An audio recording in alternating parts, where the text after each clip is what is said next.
ओम शांति। आज फिर से मैं ब्रह्मा कुमारी दीदी से कुछ क्वेश्चन करूंगी जो कि आप सबने पूछे हैं मुझसे। और अगर आपको और कोई क्वेश्चन करना है तो आप मुझे कमेंट सेक्शन में पूछ सकते हैं। जो भी आप पूछेंगे मैं दीदी से पूछकर आपको बताऊंगी। तो हमारी दीदी ये बैठी है। ओम शांति दीदी।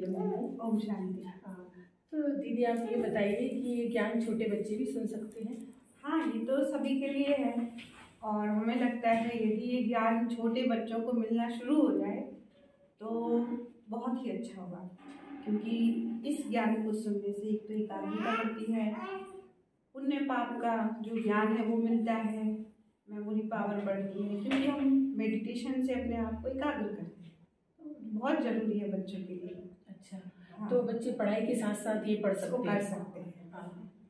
अगर वो टाइम निकाले दिन में 1 घंटे का, हाँ, तो आराम से समय निकल जाता है।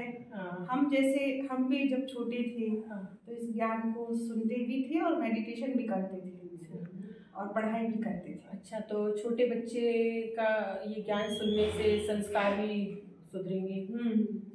संस्कार भी अच्छे होंगे उनके। अच्छा, तो इस तरह से बच्चों को भी ये वैसे तो देखा जाए तो ये सभी उम्र के लिए ठीक है, लेकिन बच्चों के लिए भी ये बहुत अच्छा है ना जी।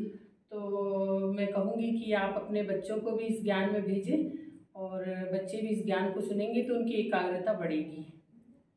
और बच्चे जब ज्ञान सुनते हैं तो बचपन से ही जैसे व्यसन की जो लत पड़ती है वो नहीं पड़ पाती, क्योंकि ज्ञान भी एक नशा है। हाँ, स्पिरिचुअलिटी भी एक नशा है। आत्मा के बारे में सोचना, अच्छी बातों को सोचना, व्यर्थ के लिए जब समय ही नहीं है, व्यक्ति अकेला ही नहीं महसूस करेगा तो व्यसन कर ही नहीं सकता। अगर बच्चे आते हैं यहाँ पर तो उनको व्यसन तो होना बात ही नहीं है। हाँ। और फिर जो नहीं आ रहे, जो बड़े हो गए हैं, व्यसन में चले गए हैं, तो यहाँ आकर ऐसा क्या सीखते हैं कि उनका व्यसन छूट जाता है? हाँ, व्यसन जो है कुछ नहीं है, हमारे दिमाग की उपज है। और जब हमारे मन को कोई काम नहीं होता है तो खाली दिमाग कहते शैतान का घर, और बाहर का संग लगता है तो फिर खाना पीना सीख जाते हैं, व्यसन सीखते हैं। पर यहाँ आने के बाद जब हम अध्यात्म का संग करते हैं, ज्ञान का साथ करते हैं, अच्छे लोगों के साथ बैठते हैं, तो व्यसन अपने आप छूट जाता है, क्योंकि अच्छाई भी एक नशा है। हाँ, तो दीदी आपने ये बहुत अच्छा बताया। और आप सबसे मैं यही कहूँगी कि अगर आपके घरों में कोई व्यसन करता है तो आप मुझसे कमेंट करके पूछ सकते हैं, तो मैं आपको दीदी से पूछकर बताऊंगी कि व्यसन कैसे छूट सकते हैं। तो फिर मिलेंगे अगली चर्चा में। तो ओम शांति।